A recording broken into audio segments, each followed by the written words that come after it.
Our next guest is an inventor, an entrepreneur, a YouTuber, and an actress. Oh, by the way, she's only 13 years old. You may remember her from her role in the wildly popular Showtime series, The Affair. Now she's focusing her attention on a new project, very special. Welcome, Symonne Harrison. Nice to have you here. Nice to have you. Girl, you are 13 years old, and look at all that you've That's accomplished quite a resume already. Thank you. How do you do it all? And you're still in school? How are you doing all this? It's a lot of hard work. I just work at it every day, and that's like my life 24/7. I always find something new or like find something interesting to do, and I never like keep staying busy. Like I never have downtime. So this all started for you in Cleveland, okay? That's where you're from. Yes. Tell me, what was the first inkling that you knew you wanted to do this for your career? Actually, I started dancing when I was 2 in Ohio, and then I've always had like a creative mind, so I started a baking business at the age of 3, and that's where my like entrepreneur side like came in. So then at the age of 6, I created my product, which is right here. It's called Bear in the Chair, and it's year-round behavior buddy for kids, and it also helps kids with autism. So I created this at 6 years old, and I competitively danced till I was 11, and then we moved to LA about 2 years ago. It will be 2 years this January, and I started acting at the age of 7 also, but I do a bunch of auditions, and I still do YouTube and all that kind of stuff now that we moved to LA. I'm exhausted already. Did your parents realize they gave birth to a tornado? Okay, I want to talk about the bear because it is a really great tool. Why? I mean, I know it's a behavioral tool for kids, but it especially It's a lot more than a teddy bear, right? Yeah, it helps kids with autism. Why did you want to do this?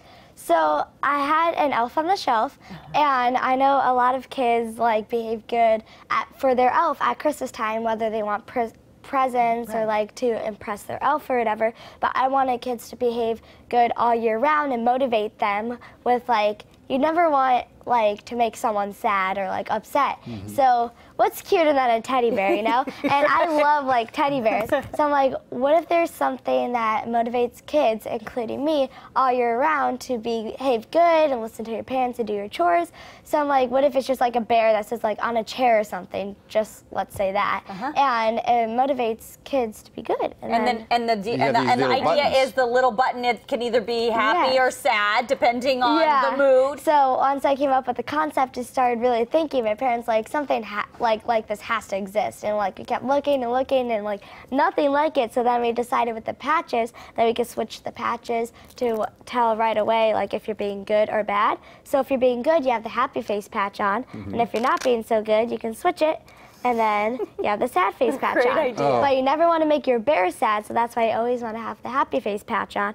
And it's like right away a visual tool, so people know right away if they did something like good or bad, not at the end of the night where they're like, oh wait, what did I do at like 10 in the morning? And you said it also helps kids with autism because sometimes they're nonverbal. They can't speak, and so maybe they can explain or express to their parents how they feel in that moment. Yeah, definitely, because with the patches, sometimes they'll freak out if they're mad, or like, and then the parents are like, what's wrong? Like, you need to like communicate with us, and they literally can't. So the patches are a great way to like communicate. Great idea. And actually, when we were creating the product, we never thought about how it can help kids with autism, and we got a lot of people just buying it and testing it out with their kids, and we kept getting like, you should make this, like you should promote it for to make the bear help people with autism too. So we're like, wait, we never thought of that. That's a great idea. So now we're in 20 different states with learning centers helping kids with autism. What a great idea. And I feel it's like I'm so proud that I get to like help other people and like just make them like, it just makes their life easier. Well, your inventions, I mean, you're a part of some sort of invention, right? Some sort of, you've been honored by the inventors group. You're part of that. Tell me about that. Yeah, so I'm one of the ambassadors for the National Invention League, and it's for my product, obviously. And I speak at a lot of different like places, and I will never forget this. I did like a 4 or 5 minute speech when I was like 10 years old in front of 4,000 people who came to hear about me and my bear. And it was like really awesome because it was with the National Invention League. And I do a bunch of like things with them, like interviews, and I go and help people and I do meet and greets with them. And it's just like really cool to see like how my bear is helping other people. Oh, well, you're such a doll, and Thank congratulations on all your success. And of course, we are going to see you more on TV, right? Yes, and hopefully definitely. in the movies as well. Yes, definitely. It's been delightful. Great to have you here. Bye, So thank much you fun. so much.